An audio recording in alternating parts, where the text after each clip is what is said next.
Hi, welcome to today's ASPI analysis. I'm David Connery. It's a story that just won't go away. Arcane as it is, Murdoch newspapers this week have been reporting that Australia is considering a US-style Department of Homeland Security and significant changes to ministerial responsibilities. This is something we wrote about earlier in the month.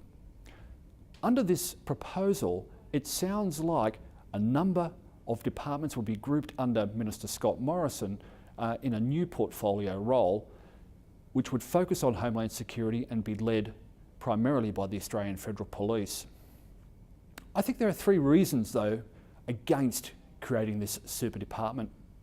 First, new coordination measures are going to cost a lot, and this is a cost that's simply not needed now when the case for a super department, I don't think, has been made. Secondly, this new department will not just be looking at terrorism. It would need to look at a whole bunch of different crime areas in particular and security challenges to Australia.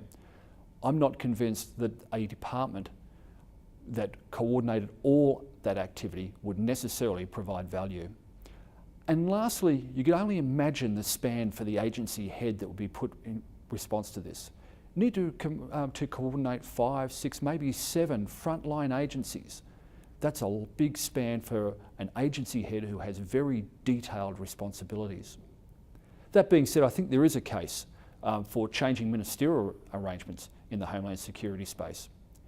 In particular because we'll have another law enforcement agency very soon when the Australian Border Force comes online mid-next year.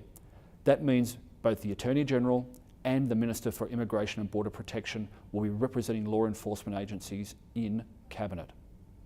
Secondly, our current arrangements for law enforcement also involves 2 ministers, the Attorney General and the Justice Minister.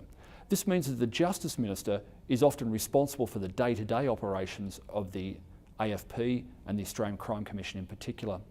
It's not entirely clear, though, when day-to-day responsibilities end and when the Attorney General's responsibilities might kick in. And lastly, I think there is real value in separating the responsibility for creating the law from responsibility for enforcing the law within Cabinet. At the moment, the Attorney General does both functions. I think our democracy would be strengthened if those functions were separate.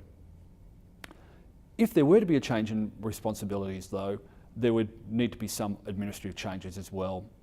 I'd see sometime in the future the Department of Immigration and Border Protection picking up a portfolio responsibility for domestic security agencies. That would allow them to coordinate budgets and coordinate policy for those agencies. But it wouldn't change the reporting lines of reporting for agency heads.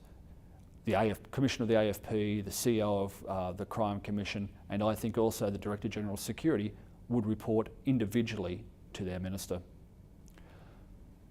It's certainly worth reviewing both our own needs and overseas experience about a Department of Homeland Security, but I think that review would show that it's not worth the time, nor would it deliver the operational value that one might expect from a proposal such as that.